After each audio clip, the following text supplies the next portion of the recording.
Hi everybody, and welcome to another mail art video. In today's video I am going to be decorating a few envelopes and a card, and I am going to be using supplies from the most recent Your Creative Studio kit.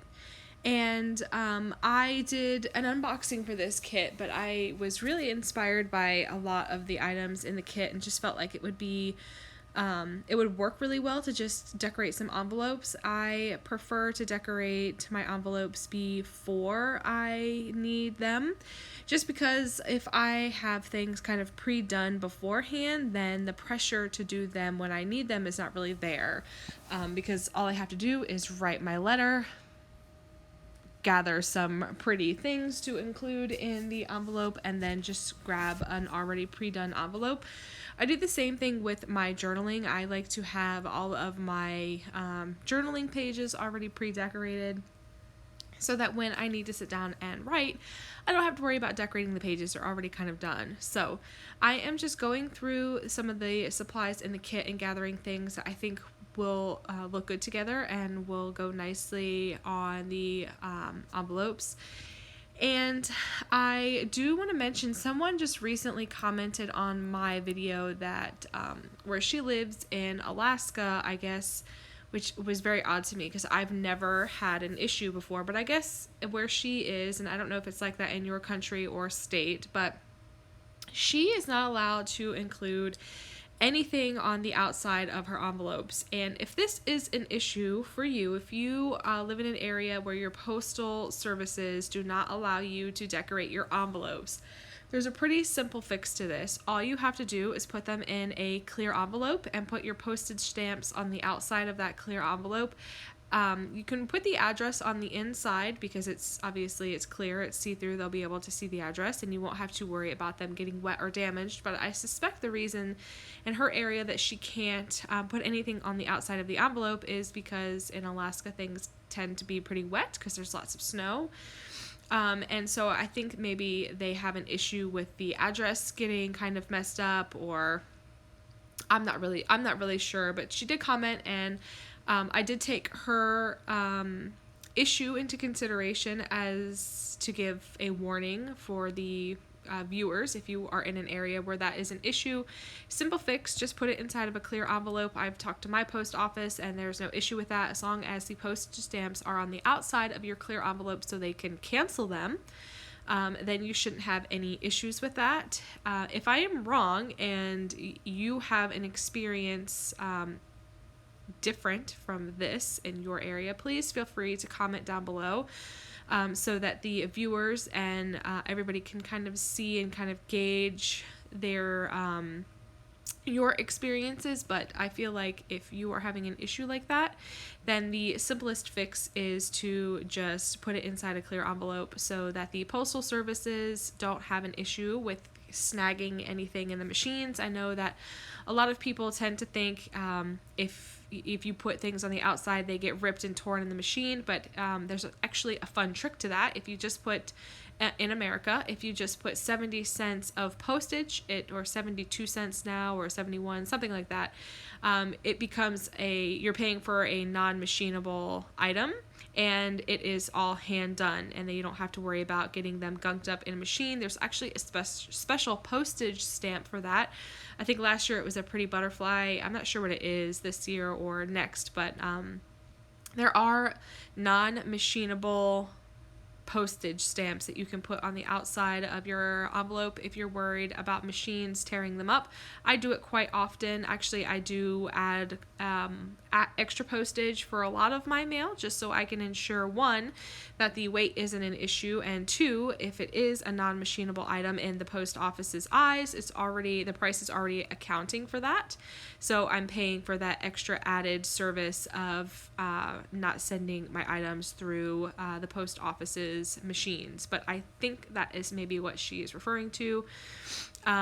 So that being said, I don't want anyone to be discouraged from making your envelopes pretty, because there's nothing wrong with that. There is absolutely nothing wrong with that, as long as you take into consideration the price of your piece, and if you have a lot going on, or you're worried about weather circumstances washing away your address, then just put it in a clear envelope. I've done it several times. I've got several friends who put things in clear envelopes to take care of that, and never ever an issue. So like I said, if you have had a different experience, please feel free to leave it down below, because I definitely don't want to be giving out misinformation and frustrating everybody, but I don't think there's anything wrong with making your envelopes pretty. So that being said, I hope that you guys will take the time to enjoy creating some mail art. I think it's very therapeutic, and it's really fun to get beautiful things in the mail. I have personally never had an issue, and I've sent hundreds of envelopes that look like this. I have received hundreds of envelopes that look like this.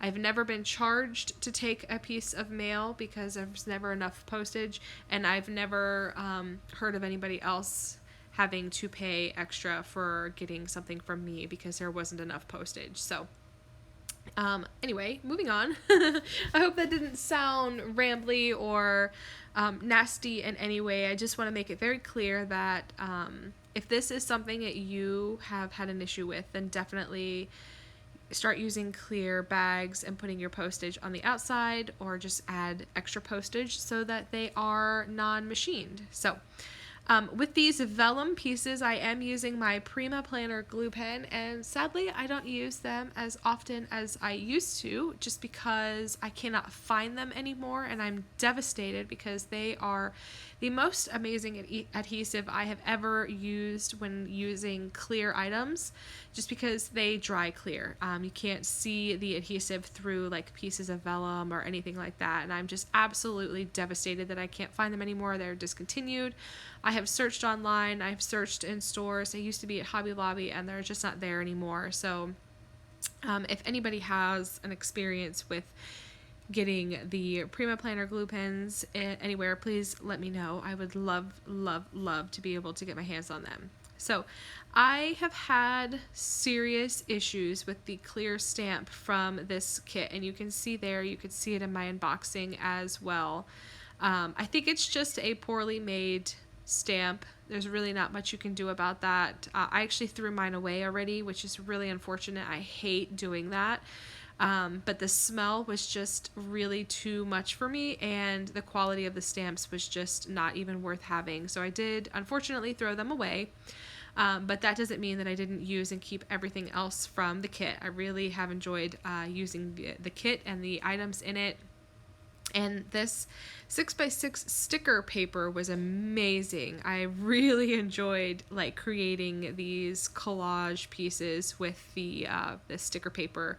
Anything that already has adhesive on it is like ace for me, because I don't have to spend the time gluing it and making sure that it stays stuck down, and I just love that. So yeah, if you guys have any questions about anything that I'm using, please don't hesitate. I usually leave everything in the description box. I try to be as descriptive as possible in the description box so that you guys can find the things that I'm using. But if you see something that you don't see in the description box, please, please, please do not hesitate to ask me, because I know that feeling of seeing something that you love and not being able to find it. So I would really love to be able to help you find anything that you're looking for. But pretty much everything I'm using is from the Your Creative Studio October kit. So other than the scissors and the glue and the envelopes, everything came from the kit. So I'm just layering a bunch of different papers down now to give me some space to be able to write down the address in a safe way, so that there's definitely enough space for me to write it out. And then I want to, for this card, to be able to have a space to write a little quote or put something pretty. So I'm using lots of layers of the papers that were included. I really did enjoy this kit. Once I started using it, though, I did feel like I struggled. You can't tell because I'm moving so quickly, but I did feel like I struggled just a little bit more than I would have,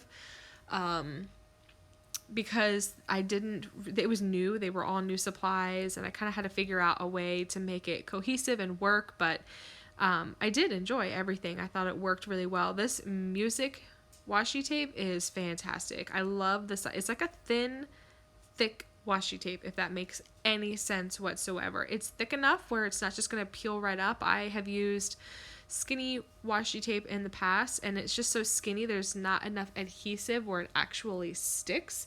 And so this particular adhesive, or this washi tape, is just thick enough where you don't have to worry about that. And I love the detail. It's dainty. There's just enough on it to make it so that you can see what it is, but it's not like super in your face with any kind of detail or anything like that. So anyway, I feel like I'm rambling now. This this video is it's a long one. Anyway, I hope you guys are doing well. I am recovering from October. Anyway, I'm gonna fill this little envelope up and just give you guys an idea that you can use the tiny little envelope to include goodies, and I'm gonna put that card inside this vellum envelope. And then I'm going to call it good. So I hope you guys have enjoyed this video. Like I said, if you have any questions, please, please, please leave them down below. And I will catch you guys later. Thank you so much for hanging out with me. I hope you have a great day. Thanks. Bye.